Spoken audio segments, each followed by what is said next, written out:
Jana was 40, and after 16 years of marriage, she was returning to work. Her twin girls are now 14 years old, and with a full-time housekeeper, made possible by her husband's income, she decided to return to her profession. 6 weeks ago, she was hired by a new, up-and-coming company that was moving to larger, more luxurious offices. She was delighted with the new job. During the interview process, she met the firm's partners, 3 men and 1 woman, and was impressed by their enthusiasm, warmth, and professionalism. The partners were also impressed by her personality, credentials, professional demeanor, and what they considered to be a strong work ethic.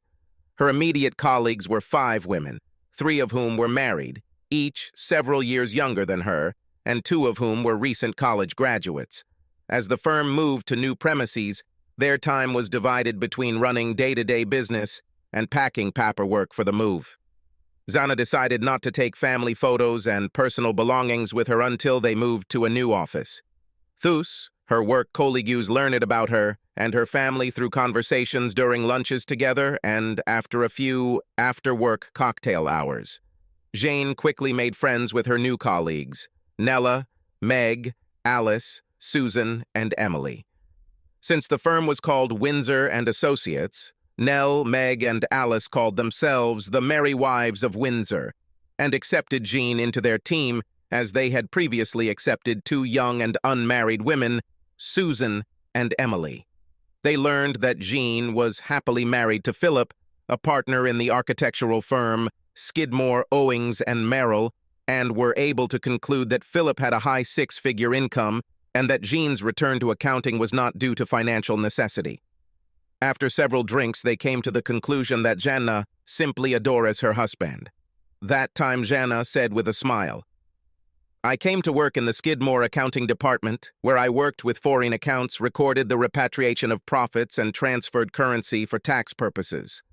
I had just graduated from college and had virtually no work experience. I had been working there for about 6 months when I noticed this man, Philip, who kept coming in and asking me about accounting." Her memories of these events and 3 glasses of wine caused a slight giggle. His questions were completely meaningless. It was obvious that he knew nothing about accounting.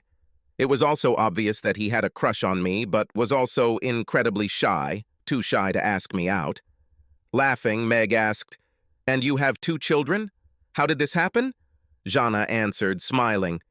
As usual, all the girls laughed heartily, and Jana continued, "About 3 more months passed, and finally, he plucked up the courage and asked me out on a date. The first date was dinner at an expensive restaurant, and then a symphony orchestra concert. From the very beginning, I noticed that he was an impeccable gentleman, very poised. He opened doors and held a chair for me, which is something that men don't do anymore. Our first 2 dates ended with a gentle kiss on the cheek, and on the 3rd, he reached out and, taking me by the chin, lifted my head and kissed me, so tender and long.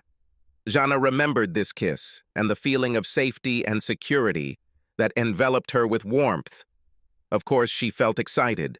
A great feeling touched her heart just like she felt when her father hugged her. The feeling that this man would never hurt her, would not disappoint her, and would give everything for her. Jana continued, "When the kiss ended, I slowly opened my eyes and clearly remembered what I thought. That's who I'll marry. Later, I reproached myself for thinking so stupidly about it only on the 3rd date, but that was one hell of a kiss."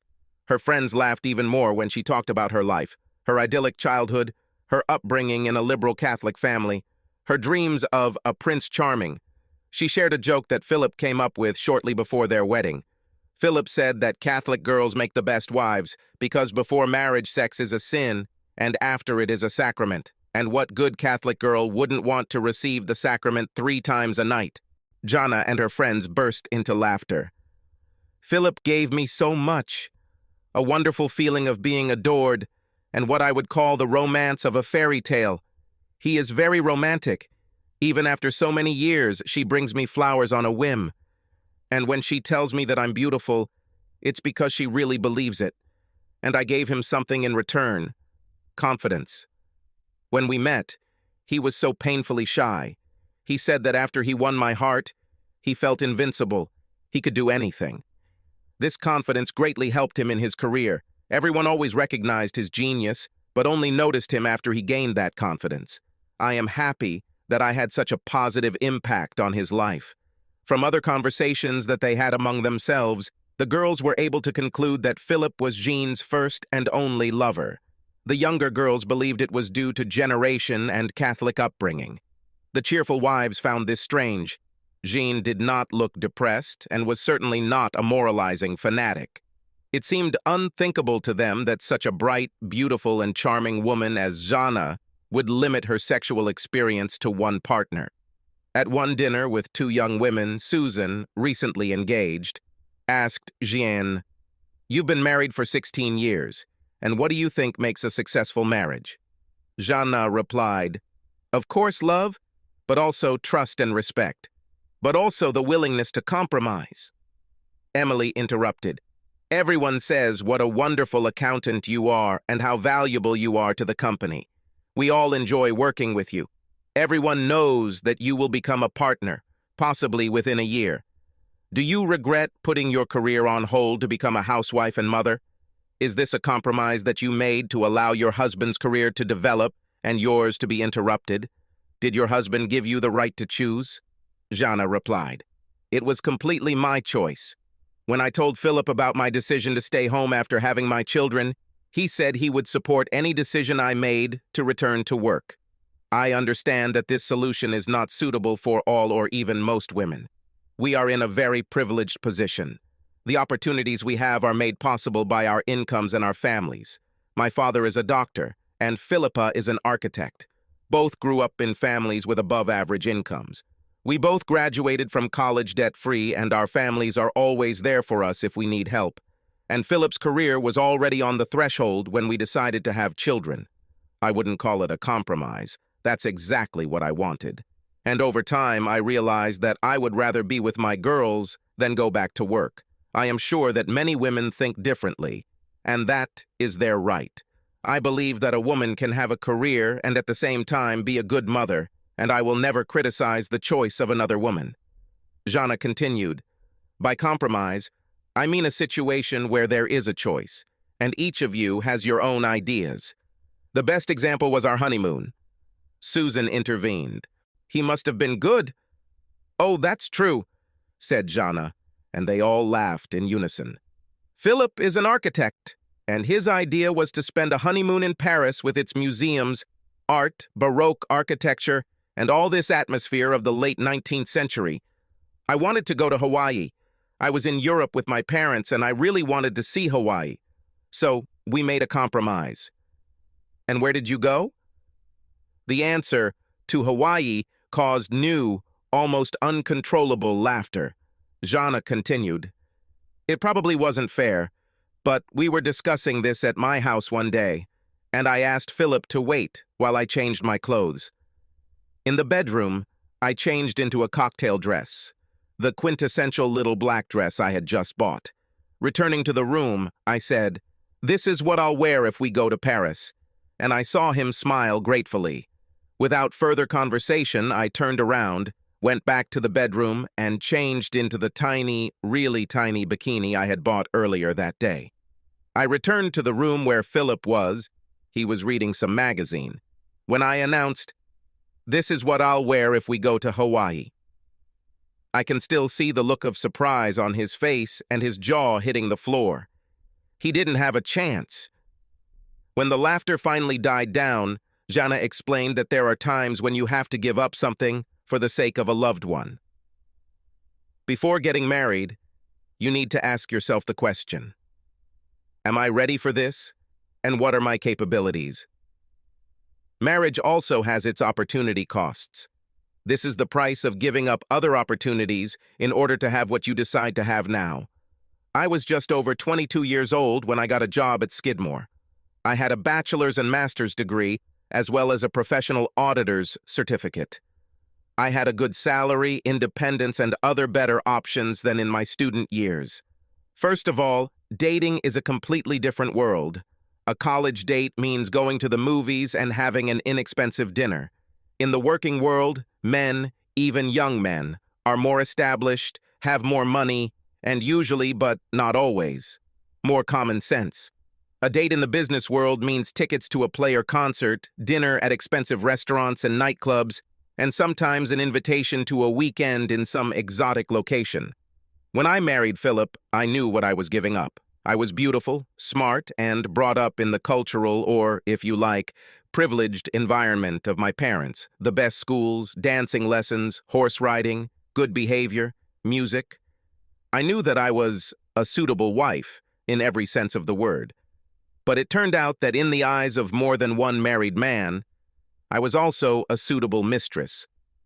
Before Philip, I had several dates with wonderful men. I was offered a weekend in Barbados, jewelry, an exclusive and luxuriously furnished apartment, and even a Mercedes car. These were my options, if I chose them. For me, marriage was not only a romantic adventure, but also a conscious, rational choice. And before making this decision, I thought a lot.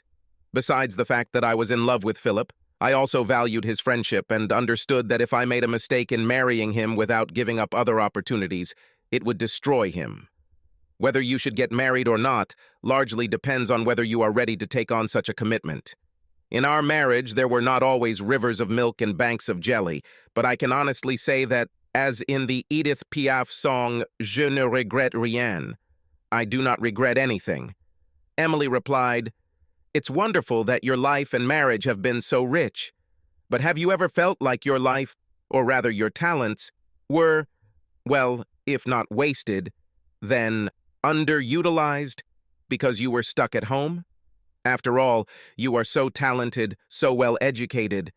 How can you feel the same level of achievement when you vacuum the carpet, cook a meal, or change diapers? I'm not criticizing, but I'm wondering how I could combine the responsibilities of a wife with my ambitions and desires." Jana replied, "This once again speaks of the financial advantages that we had. I was focused on raising the children, but otherwise we had help. We had a wonderful housekeeper who did the cleaning and cooking. I took care of the kids, paid the bills, and managed our investments. Others did the routine work. I know how lucky we are. Many, if not most women, are forced to send their children to kindergarten while they themselves work, clean the house, etc. They get the unfun part of being a wife and mother while someone else takes care of their children, and it's very hard. I even had the opportunity to go back to college for training when the girls were 2, while my mother and mother-in-law helped look after them. I decided to take some introductory architecture courses to better understand Philip's work. While I certainly don't know how to design skyscrapers, I understand the basic concepts and can help him explain things to his clients in simple terms, so his PowerPoints and other presentations are much more client-friendly. This helped his career immeasurably, but more importantly, it brought us closer. We were able to spend more time with each other discussing and preparing presentations for clients.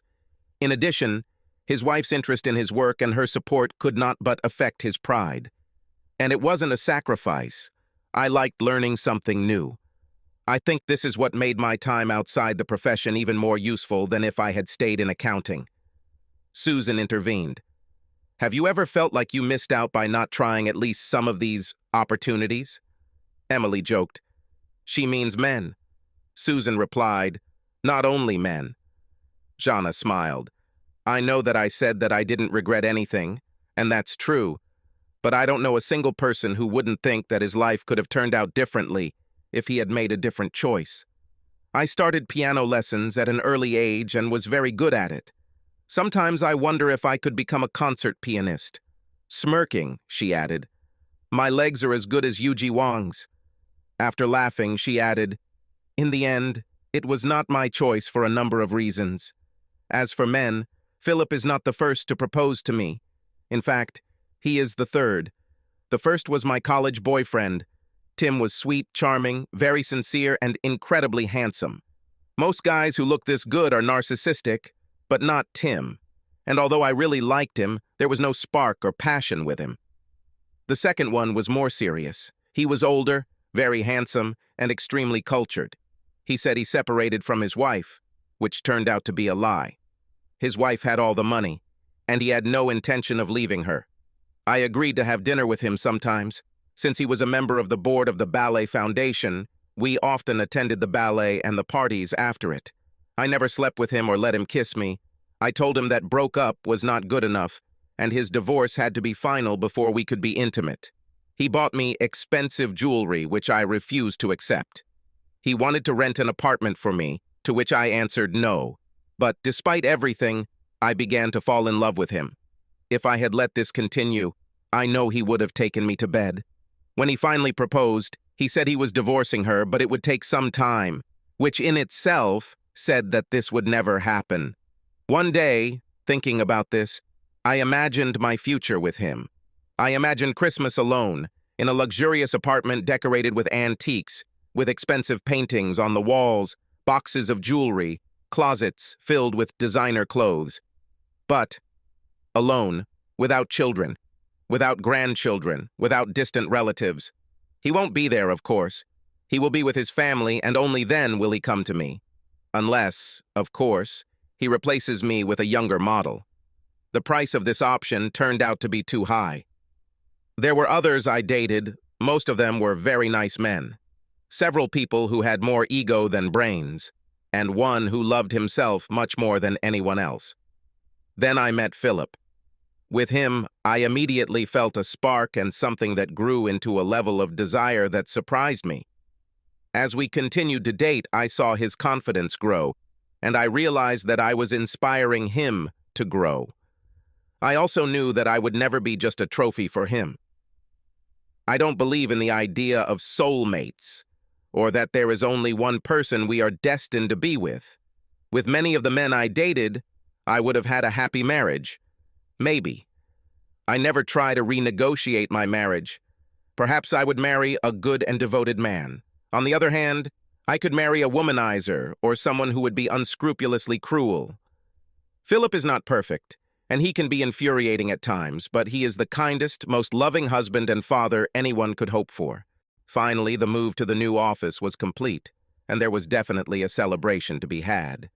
Before Jana joined the firm, and before the additional work responsibilities that came with the move, the merry wives and the two young women had thrown bachelorette parties several times, and everyone, including Jana, agreed that the celebration was long overdue. While preparing for the celebration, Nell thought about Jean's seemingly ordinary marriage and asked her, "Will your husband allow you to go to the bachelorette party?" Some husbands don't want to let their wives go anywhere without them. Alice told me that she and Frank had a fight when she wanted to go. She defended her position, and he agreed, but according to her, the relationship was very tense for some time. He still doesn't like it very much, but he's come to terms with the fact that she's coming. This is her choice. Zanna answered with a laugh, "Philip is my husband, lover, and best friend, but not my jailer. I told him that we were planning to spend the evening, and he told me how glad he was that I had such good friends at work, and that it was good for me to spend time with them. He trusts me completely. He knows he can do it." Everything was ready. They went to the Sans Souci Club, located directly next to the Le Méridien Hotel. The club was elegant and, in Nell's words, upscale. Dancing, drinks, limited menu, close to a 4-star hotel with polite and very helpful staff. It was also very expensive, so men who went there were pre-screened for desirability. That Saturday, 6 women arrived together at 7 o'clock in the evening. Everyone was dressed smartly. Nell and Meg showed more cleavage than the others, but everyone looked very sexy. The head waiter, who had served the gay wives many times before, led them to a large booth. As they took their seats, Jean instinctively reached for the drinks menu. Meg smiled and took it away, explaining, "Honey, we never buy drinks for ourselves." A minute later, 2 waiters appeared with a tray containing flutes of champagne and 3 bottles of champagne on each tray. 1 bottle for each of them. Jana began to say that they had not ordered anything, but Meg touched her hand and smiled. The waiter said with aplomb, "Best wishes from the gentleman at the bar." Everyone looked towards the bar and saw a respectable middle-aged man at the end of the bar who smiled, nodded, and then turned away to answer a call on his cell phone. Meg smiled and said, I wonder who or how many of us he wants." A girlish giggle was heard in response. The waiter opened the bottles and poured champagne. The glasses were large and held about a quarter of the bottle. The men in the club admired the 6 women, but did not dare approach them to dance or chat. Grateful that someone else had bought the wine, they waited while their intended prey drank a few glasses of champagne, which would lower their resistance and, they hoped, increase their libido. The girls hurried to enjoy one and then a second glass of champagne. There will be more drinks later. Jana turned out to be less tolerant of alcohol than her colleagues, and she began to feel the effect of the second glass a little earlier. Encouraged by the second glass, she drank the third. The men circled around and then came closer. The younger women were invited to dance first. After some time, a man walked towards their booth and bought champagne. Alice remarked, "How delicious he is." Nell and Meg verbally agreed with their friend's assessment, using less delicate terms than delicious. Jean just smiled, appreciating the handsome man whose eyes were fixed on her. Approaching their booth, the man extended his hand to Jana. "May I invite you to dance?" She swallowed hard, and without saying a word, placed her hand in his. The orchestra played only slow melodies. It was assumed that the dancing couples were lovers or future lovers, and all physical activity would take place later and off the dance floor. The man kept Gina at a polite distance as they danced, smiling warmly at each other. Watching her friend, Meg remarked, "Wow, I didn't expect this." Nell replied, "I wonder what hubby will think," to which Alice replied, "She's not doing anything wrong." Nell intervened, "Not yet."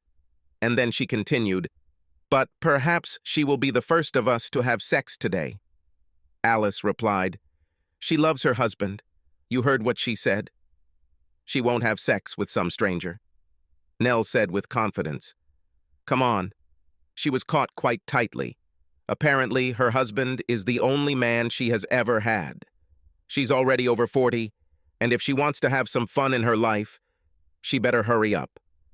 On the dance floor, Jean thought about how handsome this man was, looking into his eyes. During the second dance, the man moved closer to her, and she felt herself melting in his arms. Champagne, music, his hugs, all this did not allow her to think about anything except this moment. He moved even closer, and she laid her head on his shoulder. She felt the warmth of his breath, and his lips brushed against her ears as he whispered, telling her how beautiful and desirable she was. Then, with 2 fingers of the hand holding her waist, he drew a line down her back, starting at the base of her neck, then moving down and back to her waist. The black dress was backless, and its touch on her bare skin tingled with electricity. The man heard her sigh slightly, and then purr. As he pulled her even closer to him, she felt his dignity pressing into her stomach. She had heard that men's assets differed in size, and that for some women size was everything, and she had always thought that was stupid.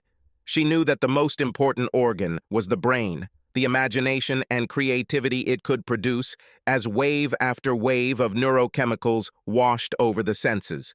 However, her thoughts drifted from the present moment to her imagination.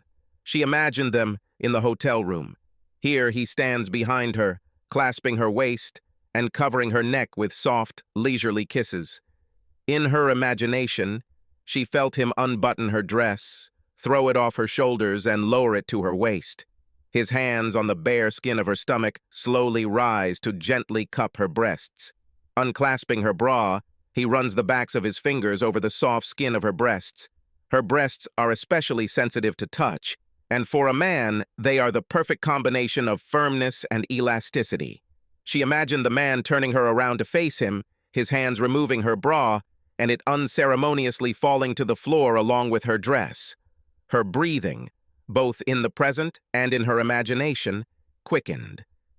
Mentally, she looks at the man with a slight smile, pulling his jacket off his shoulders and sending it to the floor.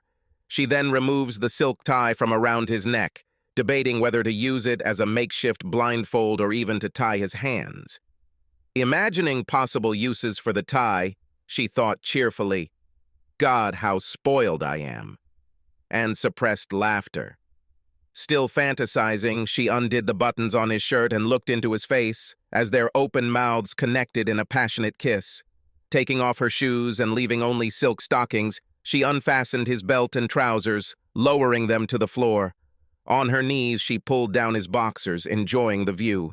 She imagined him saying her name over and over again, accompanied by the words, "Yes, oh God, yes." He then lifts her up and wraps her in his arms, gently laying her down on the bed. Taking off his shoes and remaining clothes, he joined her on the bed. Continuing her fantasy, he stopped, looked into her eyes and smiled. The final act of intimacy between them began with kisses on her neck, closed eyelids and face, kisses going down to her chest. She heard her moans as if they were here and now, and not just in her imagination. Then there was a pause as the kisses trailed down her thighs, giving her a moment's respite from the passion that threatened to overwhelm her senses. Her thoughts returned to the present, to the dance floor, and his embrace. Jana knew that now she would belong to him. She will give herself to him, and make her fantasy come true. At that moment, nothing else mattered. Nothing else existed. The other women watched her, entertaining their dance partners. Now the women were alone in their booth again when Alice spoke first. "Maybe we should intervene." "She's very drunk. I don't want her to do something she'll regret later." Nell replied, "She's already a big girl and can make her own decisions. Besides, she has the right to have fun. And let's face it, even when we're drunk, we know exactly what we're doing. None of us would have sex with someone we don't want.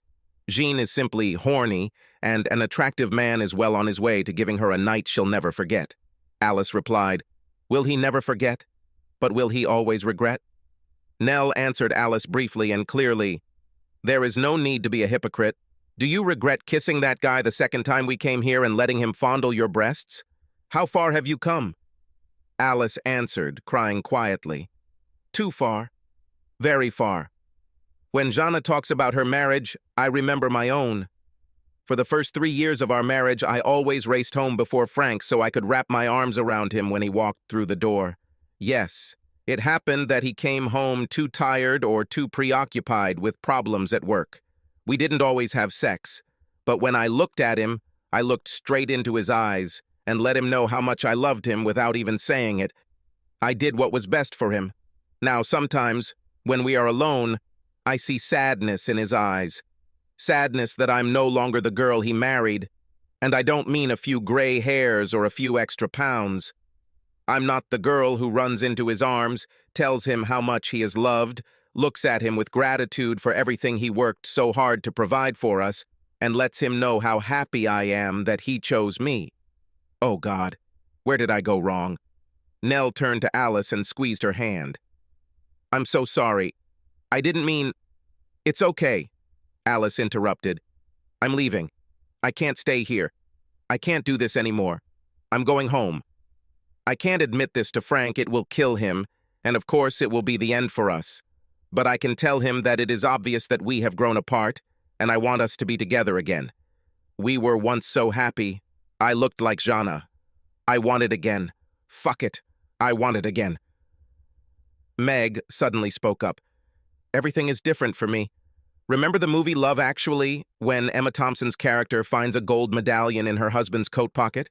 She's so happy, and then for Christmas, he gives her a CD and she realizes the locket was meant for someone else. So it is with me.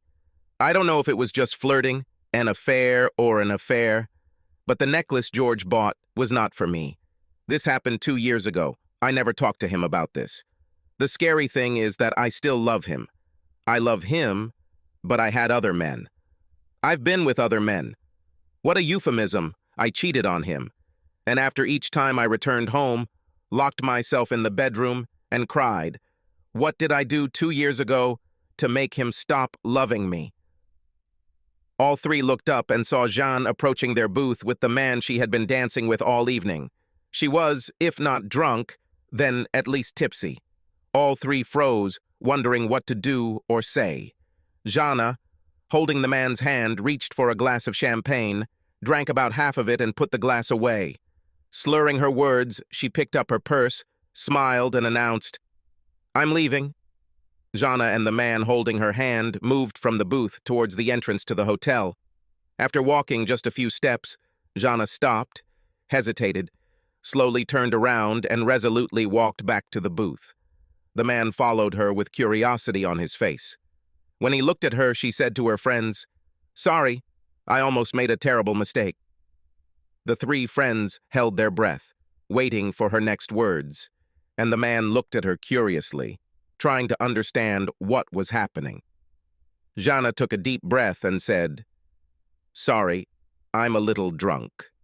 Then, with an unexpected smile that lit up the room, she added, "And I forgot to introduce you to my husband."